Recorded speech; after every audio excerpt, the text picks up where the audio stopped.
I've listened to your 4 other colleagues, and none of you has attempted to respond to the grave allegation that the documents purported to be the Hansard are cooked documents. None of you has tried to tell us that they are not. Is it your position that the documents before us here from you are cooked as alleged by counsel from the county assembly, from the governor's office? Secondly and last, Mr. Speaker, I want to draw the attention of Mr. Nyamodi to page 23 of volume 4 of the governor's response, where the governor's advocates are reminding us what the court said. The court said that they do not wish to stop us from listening to this matter. However, the court pricked our conscience, and they told us in bullet 24 that the matter at hand calls for a stand to be taken by constitutional organs involved. What they choose to do will have set a precedent on the necessity for compliance with court orders. And concluded by saying it will be a choice between anarchy and constitutionalism. Counsel Ongoya is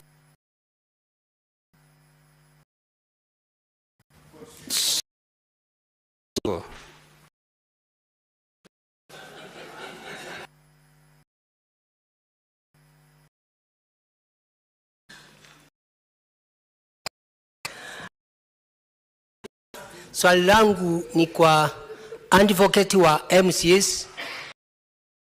Sheria inasema wakati wa impeachment public participation.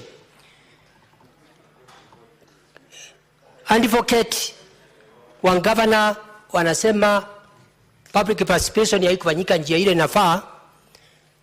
Naomba advocate wa MCS ako na hasand ama kidhibitisho ya kuonyesha kama wako na wondi 20 walifanya public participation wondi ngapi, kwa sababu iko katika sheria.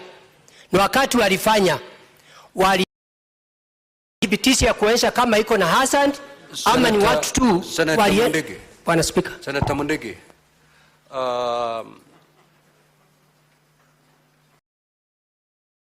umezungumzwa na mawakili kutoka upande wa bunge la kaunti ya Isiolo na upande wa governor. Hayo ndio mambo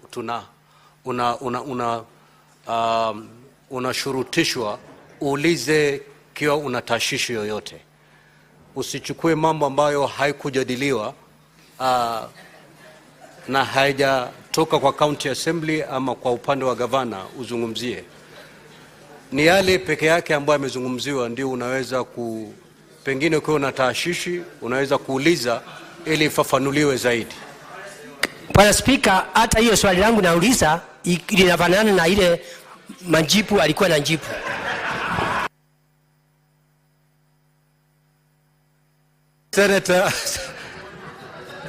Senator Kavindu.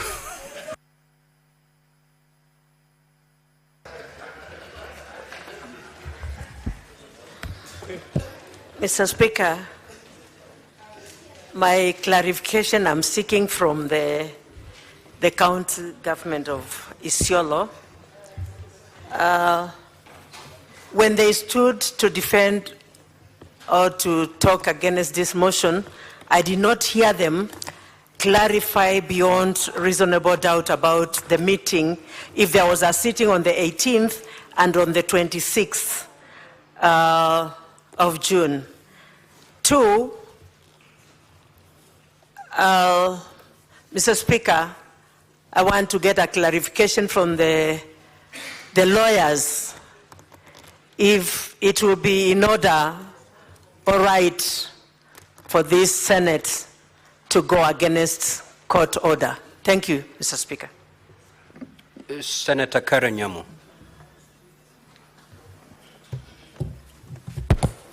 I want to clarify I want to seek clarification from the advocate of the County Assembly. What the all the procedures met. Was there a quorum? Was there a notice given to the MCAs of this sitting? Was the governor given due notice?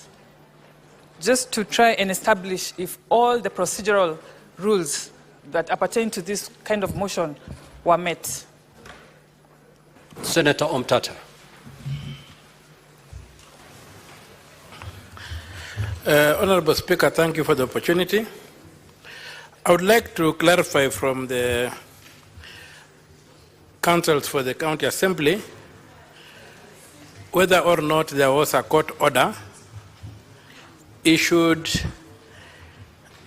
against the proceedings that eventually resulted in the impeachment that is before us for trial. So whether there was a court order or there was no court order. Thank you, Mr. Speaker. Senator Methu. Thank you very much, Mr. Speaker. My clarification, I want to seek a clarification from the team from the County Assembly. There has been a fundamental issue that has been raised by the councils for the governor, that the Isiolo County Assembly did not sit, and they have gone ahead to give us reasons why they believe that the County Assembly did not sit. I have not heard in your rebuttal an attempt to prove to this House that the County Assembly of Isiolo actually sat, because that is an extremely fundamental issue, because the Council for the Governor has gone ahead to say that then if there was no sitting of the County Assembly, then there is no motion before this House. That would be an extremely fundamental issue that we must get to understand, especially from the County Assembly, whether indeed there was a sitting of the County Assembly on this particular matter. Senator Paris Tobiko. Yeah, was that 26th of June? Speaker, that was actually the question, but I want to ask it directly. Can they confirm and they should... If it's already been asked, Honorable Senator. Speaker, let me put it differently. Just to remind them that they were under oath. And they must confirm if there was a sitting on the 26th of the County Assembly of Isiolo. Now, Honorable Senator, the advocates are not under oath because there are no witnesses in this matter. Senator Mofire. Thank you, Honorable Speaker.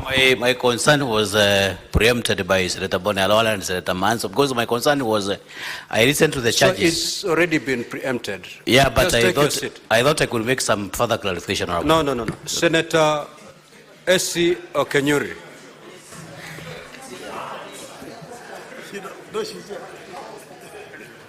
We are repeating ourselves. Thank you, Mr. Speaker. I would wish to seek clarity from the council representing the County Assembly whether the Hansard recording, which is now in doubt, was conducted in the County Assembly or outside. Thank you. Senator Kenywa. Mr. Speaker, my issues are raised by Senator Manzo. Senator Morango. Well, now, honorable senators, we shall now move to from the two teams, starting with the County Assembly.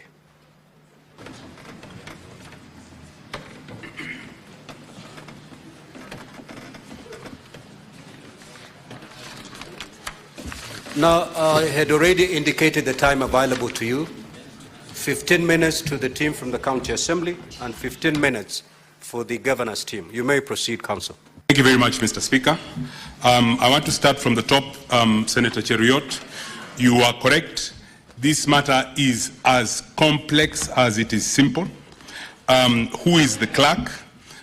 Is it the clerk who swears an affidavit in the governor's statement? Is it the clerk who swears an affidavit in support of the impeachment motion? Mr. Speaker, it is the position of the County Assembly that the governor captured the clerk. That is a matter of evidence, and that is evidence that we want to lead. When I said we want to cross-examine the clerk, it will become apparent when you listen to that testimony that the governor captured the clerk, and the clerk, for all intents and purposes, became a saboteur to the impeachment proceedings. You will see in the governor's clerk statement, a statement where the clerk says, I cancelled the public participation. So that is what I meant. It is important that the Senate enables this motion to get to the point where the evidence is laid before you, and you can then make up your determination about what happened, who captured who did not capture who. And it is the Assembly's position that the governor cannot capture the clerk and then hold the clerk and say, because there was no clerk, there can be no impeachment. It is apparent in law. You cannot do things like that and seek to benefit from them. So therefore, this motion must then get to the point where evidence is laid. Senator Manzo, what is our rebuttal to the points given? I had stated that a preliminary objection is, in our humble understanding, an issue of law that is raised. There are several factual rebuttals, but we as counsel, in the privileged position we occupy, are unable to testify.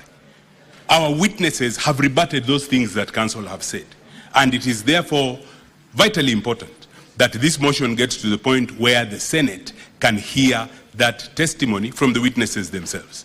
We say, yes, there were sittings that took place, and we have said further that from the conduct of the governor who took those proceedings to court, they acknowledge that the assembly did take place. There is an affidavit from a senior superintendent of police in Isiolo who says that he went and the proceedings in the assembly were disrupted. Surely the Senate must hear from that superintendent of police. We have cross-examination to put to him so that you make up your mind about what happened in those proceedings, who sabotaged, who took place, who took part, and so that you can make up your mind. Yes, it is complex and simple at the same time. Senator Karungo, do we have audio and video of the Hansard of the day? I will allow my colleague to respond to that question. Senator Ojenda, Senior Counsel,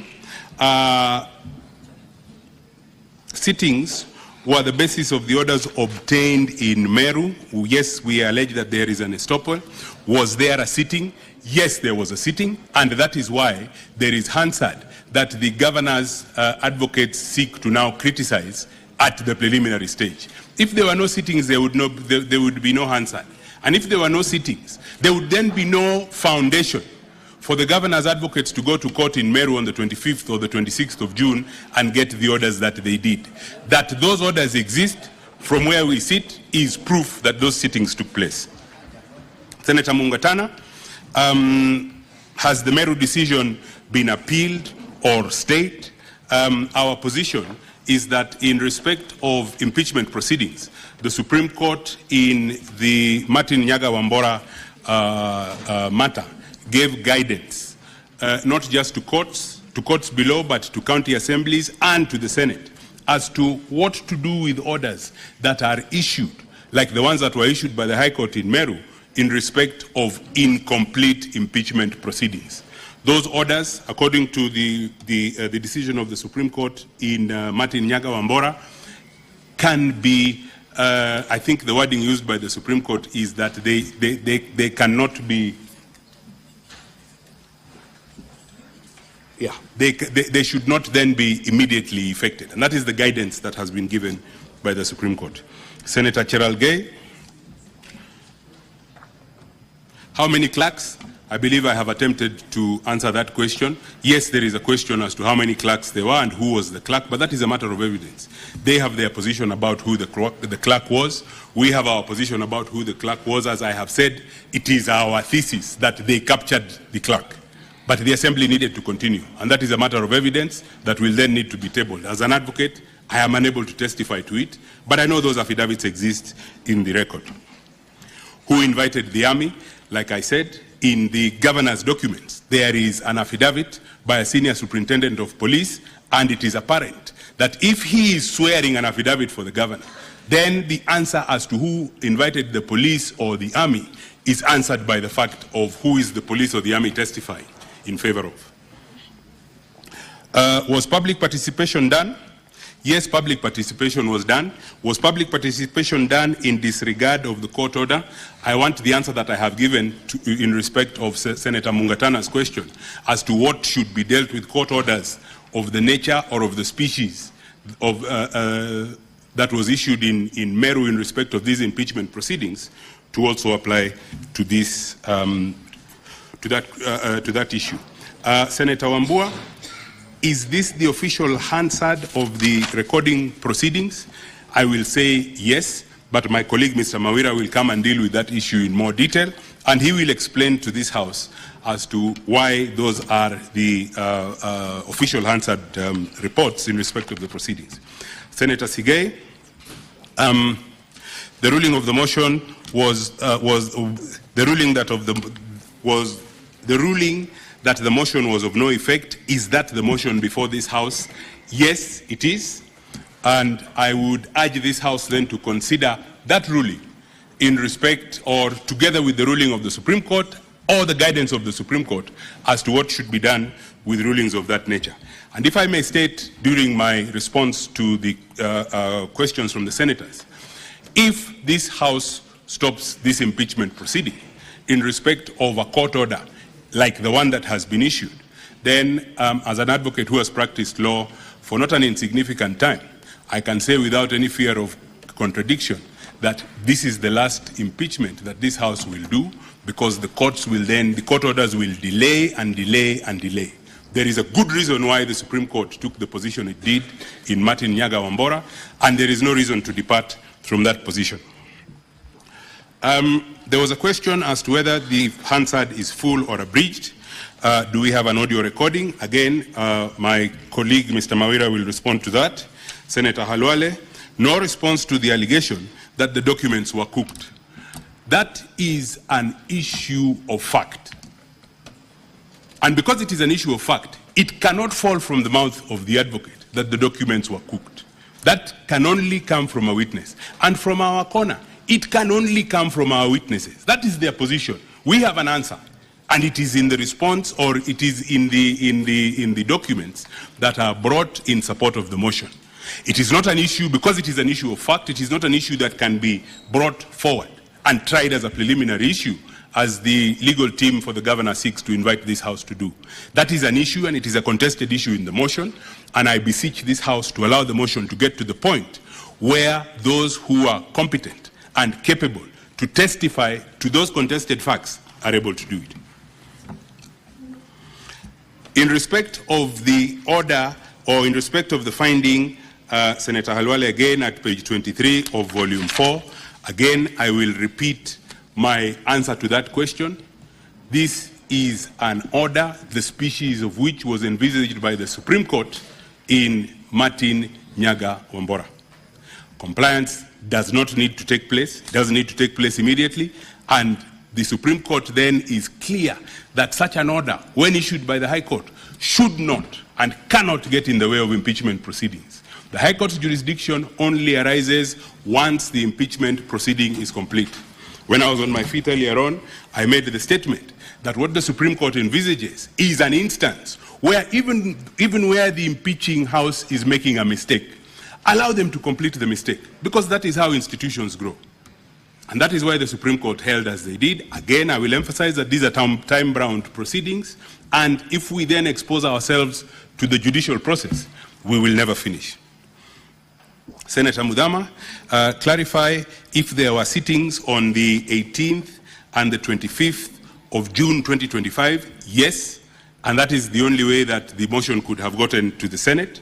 My colleague will demonstrate by reference to the Hansard in the evidence in support of the motion when and how those proceedings took place. Would it be in order for the Senate to proceed against a court order? Mr. Speaker, I will ask to perhaps add a word in the question that was put to us by Senator Mudama. Will it be in order for the Senate to proceed against an unlawful court order? we have gone to great lengths to demonstrate that that order is unlawful, it is made without jurisdiction, and it is made in circumstances where it is clear and there are binding pronouncements both of the Court of Appeal and of the Supreme Court that that court disregarded, that that court's jurisdiction only arises upon the completion of the impeachment proceedings. Those proceedings have not been completed, and that order is therefore to be ignored. I cede the rest of my time to my learned colleague so that he can cover the other important issues.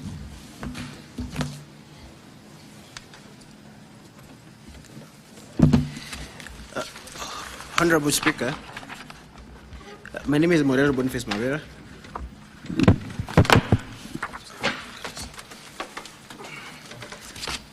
On the first question by the majority leader, on who is the clerk of the assembly at the moment, from the Salad Boru's affidavit, the clerk of the assembly, he has sworn an affidavit in support of the governor, in support of the governor's case. From his own affidavit, he confirms that he was sent on leave on 16th of June. He was sent on compulsory leave on 16th of June of 2025. The court suspended the decision, sending him on compulsory leave on 1st of July 2025. The motion that is before you was tabled on 18th of June when the clerk was on leave. It was debated on 26th of June of 2025, still again when the clerk was on leave. Therefore, the clerk cannot be a witness of fact as to what transpired in the assembly on these 2 days when the motion was tabled and when it was debated, because he was on compulsory leave. He only resumed after the court, the Employment and Labor Relations Court, granted him interim relief on 1st of July. On the question by Senator Karungo, the video and audio Hansard has not been filed. It was not anticipated by the Assembly at the time of filing his documents that the governor would be challenging whether there was a sitting. But I have just been informed by the Speaker that he has an audio recording, the Assembly has an audio recording of the Hansard. So if it is required, it shall be filed with the Office of the Clerk. I have checked the rules, Honorable Speaker. The rules do not provide for filing of additional documents after documents have been exchanged between parties on Friday, when we came and served the Office of the Clerk with the documents for the respective parties. So if it is required, the audio recording of the answer, it shall be provided. On the question by Senator Muma on whether there is a social media site for the Assembly, there is no social media site for the Assembly proceedings, so there is no record either on YouTube or on the Assembly sittings that day. For other previous proceedings, if there is members of the press who are allowed in the chamber, there are proceedings for those days. But on this specific day, there was violence. And as I was saying, Honorable Speaker, this is a matter of evidence. If you go to our volume 1, you will find an OB report on page 42. This OB is on the breaking in on the county assembly on the date of the debate. And with your leave, Honorable Speaker, I would request that our video number 6 be played. That video will demonstrate that the entire Hansard of the County Assembly was vandalized on the 26th of June 2025 when these proceedings, when the debate on the motion was ongoing, and therefore the County Assembly, Honorable Speaker, all the records, including the Hansard of 18th, were stolen. What is more curious, Honorable Speaker, from our video number 9 in our folder, is that the only office in the entire county assembly that was spared is the office of the clerk. And this clerk is a witness for the governor. On the question by Senator Nyamu, whether the governor was invited, it is indeed true. On our volume number 5, page 5 of that volume, that is a letter of invitation sent to the governor. It was served, and an affidavit of service is filed in that regard. On the last question by Senator Umtata, whether on the effect of that court order, a court order that is given by a court lacking in jurisdiction, as my senior said, is a nullity in law. It is of no legal consequence, to borrow the words by the governor's lawyers. On the question by Senator Mundigi, indeed public participation was undertaken. We have 2 volumes, volume 4A and volume 4B on that question. Honorable Speaker, I would request your indulgence for time to have those 2 videos played.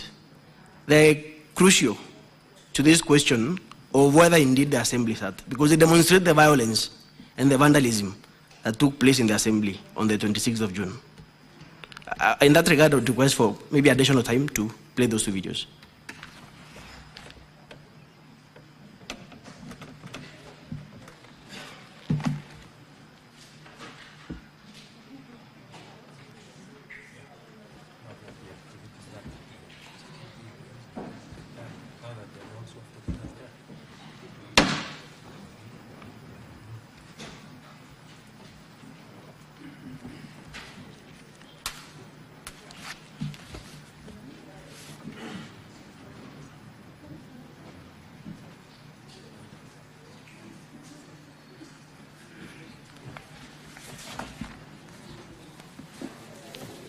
Counsel for the Governor, there is a request that has been put forth by the Counsel for the County Assembly to play a certain video in proof that indeed the sittings took place.